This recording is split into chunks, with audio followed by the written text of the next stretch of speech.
क्या आप जानते हैं एक हंसता खेलता परिवार जिसमें माँ है, पिता है, बेटा है और भी ढेर सारे परिवार के लोग ये सोशल मीडिया पर भी काफी एक्टिव थे। कभी डांस के रील्स बनाते हैं, कभी ट्रैवल करने के, तो कभी कुछ और। हमेशा खुश रहते हैं। लेकिन शायद एक दिन किसी की नजर लग गई और परिवार बिखर गया। आमतौर पर पुलिस मामले की जांच करके हर चीज का पता लगाती है, हर तह तक जाती है। लेकिन क्या हो जब इनकी जांच पर ही सवाल खड़े होने लगे। घर वाले स्वयं बताएं कि आपको ये करना चाहिए, वो करना चाहिए, क्योंकि जांच में काफी लापरवाही हो रही थी, ऐसा घर वालों ने आरोप लगाया। इस केस में आईजी, डीआईजी लेवल के ऑफिसर्स तक को आना पड़ जाता है। नमस्कार दोस्तों, तो क्या हाल चाल है आपके। आज हम बात करने वाले हैं अभ्युदय जैन केस के बारे में। इस घटना की शुरुआत होती है मध्य प्रदेश के गुना डिस्ट्रिक्ट के अंतर्गत आने वाले कोतवाली थाना क्षेत्र के चौधरन कॉलोनी से। यहीं पर अनुपम जैन नामक व्यक्ति अपनी फैमिली के साथ एक किराए का मकान में रहते थे। इनके परिवार में इनकी पत्नी अलका जैन और 15 साल के बेटे अभ्युदय जैन थे। इन लोगों का मूल रूप से घर उत्तर प्रदेश के झांसी जिले में है। अनुपम जी एक बड़े प्राइवेट बैंक में ऑडिटर का काम करते हैं। इनकी पोस्टिंग जब गुना में हुई तो यहीं पर किराए का मकान लेकर रहने लगे। इस वाले मकान में करीब 5 साल हो गए हैं। ऊपरी फ्लोर को किराए पर ले रखा है। नीचे वाले फ्लोर पर घर के मकान मालिक का परिवार रहता है। काफी समय से निवास करते हुए मकान मालिक और किराएदार दोनों ही परिवारों में अच्छी बॉन्डिंग हो गई थी। लोग अपना मानने लगे थे। अनुपम जैन की वाइफ अलका जैन एक होम मेकर हैं। इन दोनों की शादी करीब 2003 के आसपास हुई थी। इनकी लाइफ में 7 साल के बाद एक बच्चे की किलकारियां गूंजती हैं। काफी मिन्नतों के बाद घर में खुशियों का सूर्योदय हुआ, यानी नई शुरुआत हुई। इसीलिए बच्चे का नाम रखा अभ्युदय। 1 फरवरी 2010 को इनका जन्म हुआ था, वो भी एक साइंटिफिक मेथड IVF के जरिए। तो आप सोच सकते हैं कि माता पिता के लिए अभ्युदय कितने इंपॉर्टेंट थे, क्या कुछ करके इनको प्राप्त किया था। ये अपने बेटे से बहुत प्यार करते थे, उसके हर शौक पूरे करते। अभ्युदय पढ़ाई लिखाई के साथ साथ खेल कूद में भी काफी अच्छे थे। पढ़ाई की बात करें तो ये क्लास 8th में है। गुना के एक मिशनरी स्कूल में पढ़ते हैं। इनकी पढ़ाई को लेकर भी मीडिया में काफी सवाल उठे, पुलिस ने भी क्वेश्चन किया। अभ्युदय को स्पोर्ट्स का भी काफी शौक था। ये बैडमिंटन बहुत अच्छा खेलते थे, स्विमिंग भी करते हैं। इस परिवार में एक दूसरे के साथ बॉन्डिंग भी बहुत अच्छी थी। सभी साथ में रील्स बनाते हैं, सोशल मीडिया पर एक्टिव थे। अभ्युदय अपनी माताजी के साथ डांस भी किया करते थे।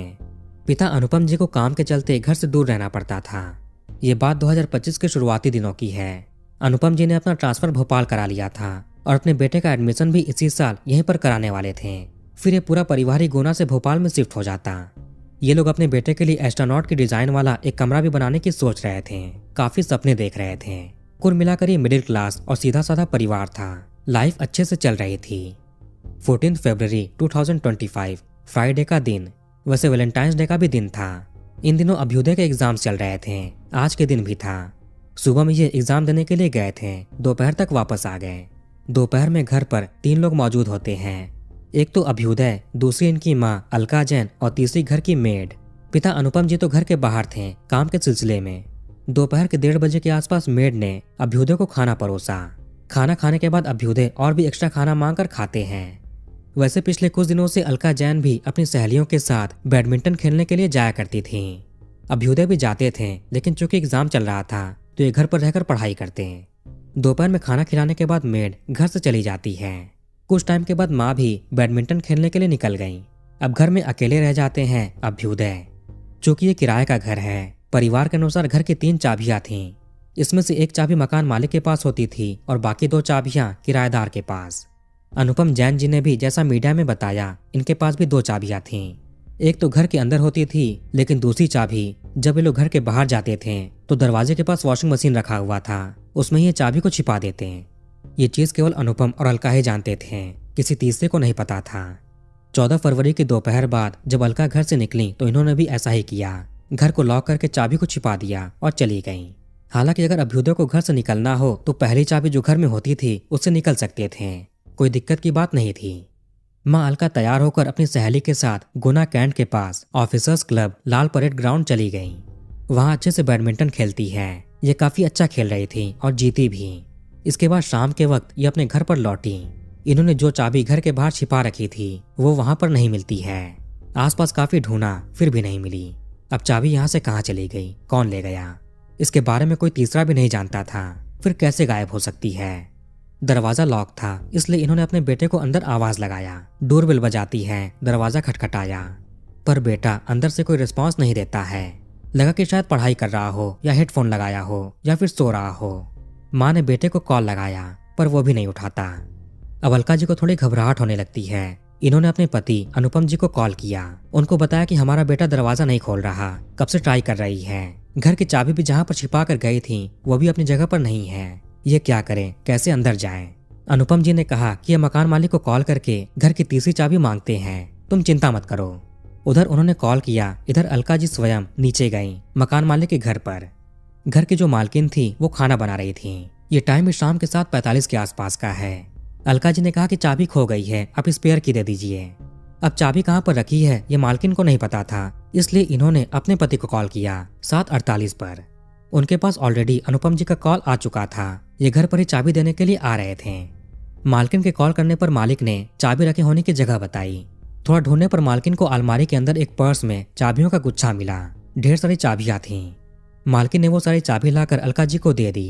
कहा कि आप इसमें से देख लो आपके घर की कौन सी है। फिर ये वापस किचन में चली गई खाना बनाने। ये वहीं से अलका से बातचीत करते हुए किचन में काम कर रही थी। इसके करीब 2-3 मिनटों के बाद अलका चाबी मिल जाने की बात कहकर ऊपर चली गई। स्पेयर की से दरवाजा खोलकर अंदर गई। घर के अंदर टेबल पर पहली वाली चाबी मौजूद थी, रखी हुई थी। अब माँ अपने बेटे को आवाज लगाती है, उसको पुकारती है। कमरों में जाकर ढूंढा, लेकिन अभ्युदय कहीं पर भी मिलते नहीं। ढूंढते ढूंढते अलका बाथरूम के पास पहुंचती है। उसका दरवाजा अंदर से बंद था। शायद अभ्युदय बाथरूम में हो, लेकिन वो कुछ बोल क्यों नहीं रहा। जैसे तैसे करके माँ ने बाथरूम का दरवाजा खोला। जैसे ही वो ओपन हुआ, सामने का दृश्य देखकर इनकी जोर से चीख निकल जाती है। ये चीख पुकार नीचे मालकिन तक भी गई। फौरन वो भागते हुए ऊपरी फ्लोर पर पहुंची। क्या हो गया? आवाज सुनाई देने के 2 मिनट से भी कम समय में मालकिन वहां पर पहुंच जाती है। मालकिन जब वहां पर पहुंची और खोजते हुए बाथरूम के पास गई तो वहां देखा कि दरवाजे के करीब दीवार के नजदीक अलका बेसुध बैठी हुई है। वहीं अभ्युदय भी संदिग्ध हाल में लेटा हुआ पड़ा है। इसका पैर टॉयलेट की तरफ था और सर दरवाजे की तरफ, यानी माँ की तरफ। ये सब देखकर मकान मालकिन की भी हालत खराब हो गई। नीचे आकर अपने बच्चे से पापा को कॉल लगाने और फौरन पास के डॉक्टर को बुलाकर लाने को कहा।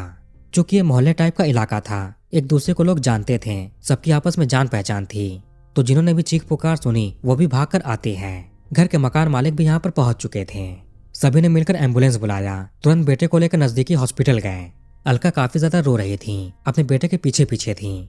ये भी एम्बुलेंस में बैठकर हॉस्पिटल गईं, पर यहाँ से सरकारी हॉस्पिटल में रेफर कर दिया जाता है। और वहां जाने के बाद डॉक्टर्स ने जवाब दे दिया कि अभी इस दुनिया में नहीं है।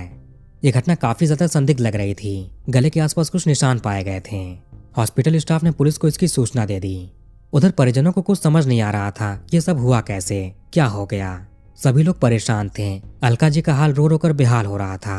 इनके पति और बाकी रिश्तेदारों को भी कॉल करके खबर किया जाता है। कुछ देर के बाद अनुपम जैन यहाँ पर पहुंच जाते हैं। उधर झांसी से अभ्युदय के दादी का परिवार और टीकमगढ़ से नानी का परिवार भी आता है। अभ्युदय के मामा को भी ये मामला काफी संदेहजनक लग रहा था। उन्होंने भी आवाज उठाया। पुलिस ने भी अस्पताल में पहुंचकर पोस्टमार्टम की प्रक्रिया शुरू कर दी। इस केस में बहुत सारी चीजें ऐसी हैं जो जांच पर भी सवाल खड़े करती है। अगले दिन पुलिस ऑफिसर्स घर पर जांच करने के लिए पहुंचे। बाथरूम के अंदर से कई साक्ष्य इकट्ठा किए। इसमें दुपट्टे के 2 पीसेस, एक लेगिंग के 5 पीसेस, पेयर में देखें तो इसके 3 हिस्से। इसके अलावा एक चाकू भी बरामद हुआ, जिससे शायद इन कपड़ों के भाग किए गए होंगे। पुलिस ने सबका स्टेटमेंट रिकॉर्ड करना भी शुरू कर दिया। केस डायरी बनाई जाती है, कब कौन सी घटना हुई, कब कौन कहां पर था, इस केस से जुड़े लोगों ने कौन कौन सी एक्टिविटी की, इसमें सब कुछ दर्ज किया जाता है, रिकॉर्ड बनाए जाते हैं। अभ्युदय के जो पिता थे और बाकी परिवार के लोग पोस्टमार्टम को डॉक्टर्स के पैनल द्वारा करवाने की बात कही।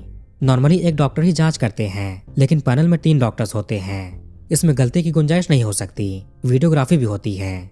गले के पास जो निशान मिले थे उसमें 2 संभावनाएं जताई जा सकती है। एक तो किसी ने घटना अंजाम दी है जानबूझकर, और दूसरा कोई स्वयं करे। दोनों ही केसेस में निशान अलग अलग बनते हैं। पोस्टमार्टम रिपोर्ट में डॉक्टर्स ने ऐसा निशान पाया जिसे किसी और ने किया हो। स्वयं घटना अंजाम देने में ऐसा निशान नहीं पड़ते हैं। ये ऐसा था जैसे किसी ने साजिश रची हो। मीडिया रिपोर्ट्स के अनुसार पोस्टमार्टम रिपोर्ट में घटना की टाइमिंग बताई गई 14 फरवरी की दोपहर 2:30 से 3 बजे के बीच। 1:30 बजे अभ्युदय ने लंच किया था। पेट में जितना भी भोजन डाइजेस्ट हुआ मिला, उससे अनुमान लगाते हैं कि खाना खाने के 1-1.5 घंटे के अंदर कुछ हुआ है, क्योंकि जीवन जाने के बाद खाना पचाने की प्रक्रिया रुक जाती है। सारी चीजों को देखते हुए पुलिस ने 22 फरवरी 2025 को कोतवाली पुलिस थाने में 302 के तहत FIR दर्ज कर लिया। एसपी के निर्देश में एक टीम का गठन किया जाता है, जिसको लीड कर रहे थे वहां के DSP। टीम ने अपनी जांच पड़ताल शुरू कर दी।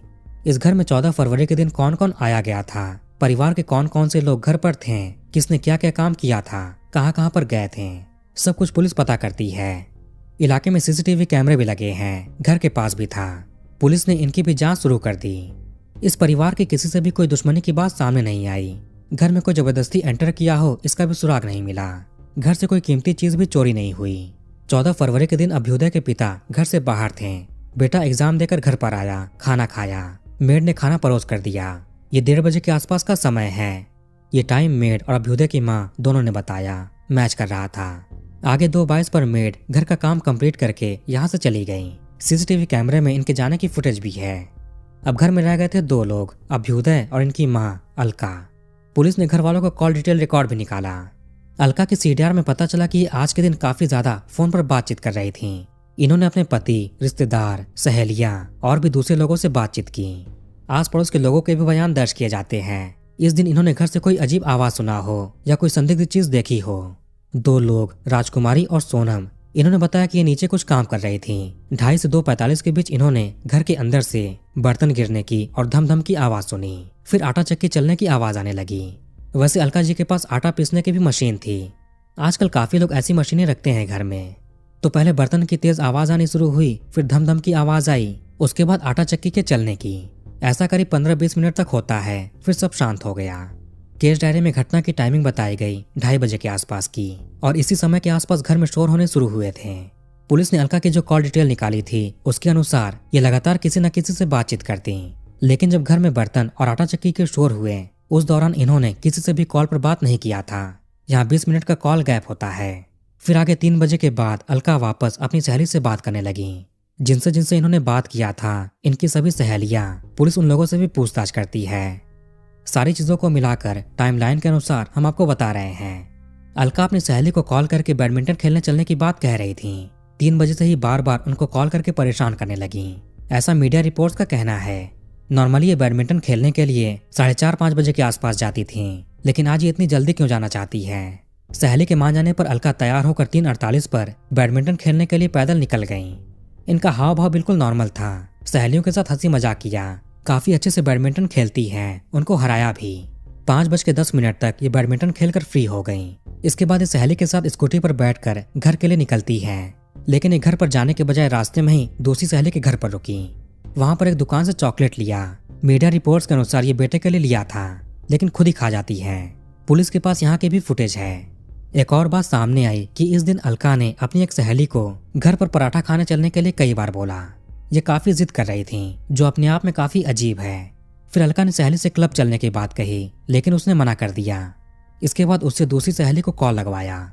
इन सब चीजों में 6:15 बजे के आसपास का टाइम हो जाता है। फिर ये लोग यहाँ से घर के लिए निकल गए।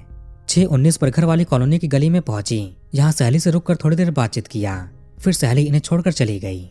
इसके बाद अलका ने अभ्युदय की ट्यूशन टीचर से बातचीत किया। ये ऐसे बर्ताव कर रही थी जैसे कि इनको घर पर जाने की जल्दी नहीं है, जबकि अंधेरा हो रहा था और बेटा घर पर अकेले होगा। 6:35 पर एक और सहेली से बात करती है। इस टाइम तक अलका घर का दरवाजा खटखटा चुकी थी, लेकिन अपनी सहेली से इस बात का जिक्र नहीं किया कि बेटा दरवाजा नहीं खोल रहा। फिर ये वापस ऊपर अपने घर के दरवाजे के पास चली गई। 7:37 पर अलका अपनी एक सहेली को कॉल करके बोलती है कि देख मेरा गला बैठ गया आवाज लगाते लगाते, बेटा गेट नहीं खोल रहा। जब इन्होंने अपने पति और बेटे को कॉल लगाया था कि दरवाजा नहीं खुल रहा, उस हिसाब से करीब 1.5 घंटे ये यहीं पर रहती है। दरवाजा खुलवाने का हर संभव प्रयास करती है। इस चीज को लेकर भी पुलिस ने आस पड़ोस के लोगों से पूछताछ की। वो बताते हैं कि उन्होंने अलका की कोई आवाज नहीं सुनी थी, न ही उसके दरवाजा खटखटाने की आवाज सुनी। इसका मतलब कि अलका ने ऐसा कुछ भी नहीं किया था। फिर सवाल आता है कि आखिर ये दरवाजे के पास क्या कर रही थी, किसका इंतजार था, इन्होंने इतना समय क्यों लिया। हालांकि इन्होंने अपने पति, बेटे, सहेली इन्हें कॉल किया था, ये कॉल रिकॉर्ड में मिलता है, लेकिन ये घर पर आकर चिल्लाई हो, दरवाजा खुलवाने का प्रयास किया हो, इसका सबूत नहीं मिला। 7:45 पर ये मकान मालकिन के पास गई नीचे। उनसे कहा कि चाबी खो गई है, स्पेयर की दे दीजिए। मालकिन ने अपने पति को कॉल लगाया। 7:48 पर 2 मिनट 48 सेकंड बात हुई। उसके बाद अलमारी से पर्स लाकर उसमें से चाबी निकाल कर दिया, जो गुच्छे में था। यानी काफी ज्यादा चाबियां थी, अलग अलग तरह की। फिर मालकिन किचन में चली जाती हैं काम करने के लिए। इसके 2 मिनटों के बाद अलका भी चाबी मिलने की बात कहकर चली गई। इसमें भी एक डाउट है कि क्या अलका को सच में चाबी मिली थी। बिना ऊपर जाकर बिना चाबी लगाकर चेक किए कैसे बोल सकती है। इनके ऊपर जाने के 2 मिनटों में ही चीख सुनाई दी थी। इसका मतलब कि 2 मिनटों में चाबियों को टेस्ट करके दरवाजा खोल लिया था। यहाँ पर चाबी सच में मिली थी या फिर इनके पास चाबी ऑलरेडी थी, बस ये नाटक कर रही थी, ये दिखाने के लिए कि तब से ये घर से बाहर थी। अलका के चीखने के 2 मिनटों के अंदर ही मकान मालकिन ऊपर पहुंच गई थी। इनके बयान के अनुसार इन्होंने अभ्युदय को जमीन पर पड़े हुए देखा था। अलका ने शुरुआती पूछताछ में पुलिस को बताया था कि जब ये बाथरूम में गई तो देखा कि दुपट्टे का एक सिरा टॉवेल के स्टैंड यानी हैंगर में बंधा हुआ था और दूसरा अभ्युदय में। इन्होंने चाकू से दुपट्टे का 2 हिस्सा करके बेटे को जमीन पर लिटाया था। उसके पैर में लेगिंग भी बंधी हुई थी, उसको भी चाकू से निकाला। चीख सुनने के बाद जो भी लोग बाथरूम में देखने के लिए आए थे शुरू के टाइम में, उन सबके अनुसार उन्होंने बाथरूम में कोई भी दुपट्टा, लेगिंग के हिस्से, चाकू ये सब नहीं देखा था। लेकिन अगली सुबह जब पुलिस यहाँ पर आई तो उनको ये सब चीजें बाथरूम के अंदर से ही मिली। इसकी फोटोग्राफी भी की गई थी। मीडिया के अनुसार अलका रोते हुए मकान मालिक पड़ोसियों के सामने ऐसे बोल रही थी जैसे कि इस घटना के पीछे ये नहीं है बल्कि बेटा स्वयं ही है, इसका कोई हाथ नहीं। जब सरकारी अस्पताल के पोस्टमार्टम रूम में ले जाया गया था, आमतौर पर जिसका पोस्टमार्टम होना है उसने कोई गहने जेवर पहन रखे हैं तो डॉक्टर्स उनको उतारकर पुलिस को सौंप देते हैं। यहाँ अभ्युदय ने भी चांदी की चेन पहन रखी थी गले में, हाथ में काला धागा था, कड़ा भी पहन रखा था। कथित तौर पर ये चीजें घर वाले अपने पास रख लेते हैं। इसको लेकर अभ्युदय के पिता ने एक बात कही जो आपको थोड़ी देर में बताते हैं। सारे बयान, circumstantial evidence, call detail record, postmortem report, सभी चीजों से पुलिस का संदेह अलका जैन पर जा रहा था, यानी स्वयं मां पर। यह चीज हर किसी के लिए हैरान करने वाली थी। इनका वो दिन काफी अलग था। 8 मार्च को पुलिस इनको हिरासत में लेती है। परिवार ये सब मानने को तैयार नहीं। इन्होंने इसके खिलाफ आवाज उठाई। इन्हें अलका पर पूरा भरोसा है, उसने कुछ गलत नहीं किया, पुलिस जानबूझकर फंसा रही है। इन्हें पुलिस की जांच पर भी डाउट था। 13 मार्च को अभ्युदय के पिताजी ने इस केस की जांच के लिए आईजी को आवेदन दिया। कहा कि इस केस की जांच गुना जिले के बाहर के अधिकारियों को देना चाहिए। यहाँ की पुलिस ठीक से काम नहीं कर रही। ये कई जगहों पर चक्कर लगाते हैं, कई लोगों से मिलते हैं, अपने सोर्सेस लगाएं। 18 मार्च को मीडिया से बात करते हुए अभ्युदय के पिता ने कई चीजें बताई और पुलिस की जांच पर भी सवाल खड़े किए। एक माँ अपने बेटे के साथ ऐसा कैसे कर सकती है? माँ और बेटे का रिश्ता भी काफी अच्छा था। 1 फरवरी को सबके साथ मिलकर बर्थडे मनाया। माँ ने बेटे के लिए शॉपिंग की, 10,000 के कपड़े खरीदे। माता पिता और बेटा तीनों ही मैचिंग कपड़े लेते हैं। माँ और बेटे की आपस में भी काफी अच्छी बनती थी, हंसी मजाक करते हैं। पुलिस का कहना था कि बेटा माँ के पहनावे को लेकर रोकता टोकता था कि ये मत पहनो, वो मत पहनो, और ये पढ़ाई में कमजोर भी था। इसी वजह से गुस्से में उस दिन माँ ने घटना अंजाम दी होगी। फिर कहीं पकड़ी ना जाए इसलिए आगे की साजिश रची कि सब कुछ बेटे ने स्वयं किया है। पिता ने इस बात से इनकार कर दिया क्योंकि उसी दिन इनकी अपने बेटे से पत्नी से कॉल पर बात हुई थी। बेटे ने पूछा कि आप कब आओगे, ग्रामर का एग्जाम है। इन्होंने कहा कि जल्दी आ जाएंगे। वो बहुत खुश लग रहा था। माँ भी हंसी खुशी थी। माँ बेटे छत पर कपड़े सुखाने भी गए। मेड बताती है कि वो दोनों बालकनी में भी खड़े होकर बात कर रहे थे, हंसी मजाक में। उस दिन बेटा तो बहुत खुश था, उसने एक्स्ट्रा खाना लेकर खाया। आगे के जीवन की प्लानिंग कर रहे थे। अलका ने पुलिस का पूरा सहयोग किया था, हर सवाल के जवाब देती और वो भी सही सही। पिता आगे बताते कि 14 फरवरी की रात को ही 9:57 पर मर्ग रिपोर्ट कायम हो गया था, यानी घटना कोई संदिग्ध है। पुलिस हॉस्पिटल आई थी, लेकिन मामला ऐसा होते हुए भी घर पर नहीं गए उसी टाइम, जबकि घटनास्थल पर उसी टाइम जाकर सब कुछ सील करना चाहिए था, सबूत जुटाने चाहिए थे। लेकिन पुलिस अगले दिन जाती है, वो भी परिवार के कई बार कहने के बाद। उन्होंने खुद घर वालों से सबूत उठवाकर पॉलीथीन में रखवाए। पिता से दुपट्टा रखवाया, अभ्युदय के दादा से चाकू रखवाया। उन्होंने भी ग्लव्स नहीं पहना था। पिता खुद पुलिस वालों से कहते हैं कि ये जगह सील कर लीजिए ताकि सबूत से कोई छेड़छाड़ ना करे। फिर भी उन्होंने ऐसा नहीं किया। वो बस घर के सामने वाले हिस्से के कैमरे का फुटेज लेते हैं। घर के पास 2 खाली प्लॉट्स थे, उधर से भी घर में कोई प्रवेश कर सकता है, छत से भी आ सकता है। अंदर प्रवेश करने के कई रास्ते हैं। ऊपर छत का दरवाजा भी खुला हुआ था। घर के पीछे की गली का भी कैमरा नहीं देखा। अब परिवार खुद कह रहा था कि ये करिए, वो करिए। कोई भी बदमाश घर के सामने वाले हिस्से से क्यों आएगा? वो आसानी से पकड़ा जा सकता है, कैमरे भी लगे होंगे। वो चांदी की चेन, कड़ा उस रात पुलिस ने ही परिवार को सौंपा था, उसकी रिसीविंग भी दी। बाद में 10 दिन के बाद वापस मांग लिया और ये भी पूछा कि किसी ने इसको टच तो नहीं किया।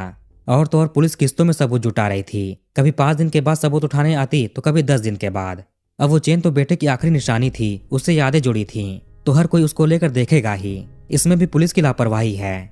मीडिया में एक और थ्योरी चल रही थी इस केस को लेकर। 14 फरवरी के दिन अभ्युदय का जो एग्जाम था वो अच्छा नहीं गया था। इसको लेकर माँ बेटे में बहस हुआ। बेटा गुस्से में बाथरूम में जाने लगा। माँ ने उसको पीछे से पकड़ने की कोशिश की, झटके में उसकी चेन हाथ में आ गई, जिससे उसके गले के आसपास प्रेशर पड़ा और कहानी समाप्त हो गई। झगड़े की आवाज दबाने के लिए पहले बर्तन गिराया, फिर आटा चक्की चालू की। आटा चक्की को लेकर पिता बताते हैं कि संडे के दिन इन लोगों का घर में पार्टी करने का प्लान था। 4-5 परिवार इन्वाइटेड थे और 14 फरवरी के दिन तो शुक्रवार था, यानी परसों पार्टी है। बहुत सारी तैयारियां करनी थी। उसी को लेकर पति पत्नी में काफी कॉल पर बातें हो रही थी। पत्नी ने वो चक्की आटा पीसने के लिए ही चलाई थी। पुलिस को भी घर में आटा मिलता है ताजा पिसा हुआ। पुलिस पर आरोप लगाया कि उन्होंने केस को जल्दी खत्म करने के लिए अलका को झूठा फंसा दिया। इन्हें भरोसा है कि वो ऐसा नहीं कर सकती। 7 साल के बाद बेटे ने जन्म लिया था, बहुत प्यार करते थे। अनुपम जी ने 11 पॉइंट्स उठाए थे इस केस में, वही सब मिलाकर हम आपको बता रहे हैं। पुलिस को कोई नहीं मिला तो अलका को ही अरेस्ट कर लिया। हालांकि पुलिस का कहना था कि हमारी इस परिवार से कोई दुश्मनी नहीं है, ना ही कुछ लेना देना। हमें जांच के दौरान जो चीजें मिली उसी के आधार पर संदेह हुआ और कार्रवाई की। इस केस में ऑलरेडी एक टीम बनी थी। 29 मार्च को आईजी के आदेश के बाद डीआईजी के निर्देश पर एसपी ने नई स्पेशल इन्वेस्टिगेशन टीम यानी एसआईटी का निर्माण किया। इसको हेड करने वाले थे शिवपुरी अजाक डीएसपी। इनके साथ साथ बदरवास थाना प्रभारी को भी टीम में शामिल किया गया। जरूरत पड़ने पर साइबर से भी ऑफिसर्स लगाए जाएंगे। पहले एसएचओ लेवल पर जांच हो रही थी, अब डीआईजी लेवल पर होगी। अलका जेल में थी। पुलिस ने उनसे सख्ती से पूछताछ की। हालांकि उन्होंने सभी इल्जामों से नकार दिया। एक मां अपने बेटे के साथ ऐसा कैसे कर सकती है। इधर एसआईटी ने अपनी जांच शुरू की। डीआईजी गुना पहुंचते हैं। यहाँ पर एसपी और एसआईटी मेंबर्स के साथ घटनास्थल का मुआयना किया। इस बीच अनुपम भी यहाँ पर मौजूद थे। एसआईटी ने आगे भोपाल के गांधी मेडिकल कॉलेज के मेडिको लीगल विभाग के डॉक्टर्स से पोस्टमार्टम रिपोर्ट पर उनकी राय मांगी। इसमें डॉक्टर्स अपना ओपिनियन देते हैं। पोस्टमार्टम रिपोर्ट रिव्यू किया। इनके अनुसार गले के पास ऑब्लिक निशान मिला जो ऊपर की दिशा में होता है, जैसे कोई स्वयं के साथ कुछ करे। लोग जब अभ्युदय को लेकर हॉस्पिटल गए थे तो उसके मुंह से सलाइवा निकला था जो पीलेपन में था। हायोइड नाम का बोन होता है जिसको नुकसान हुआ था।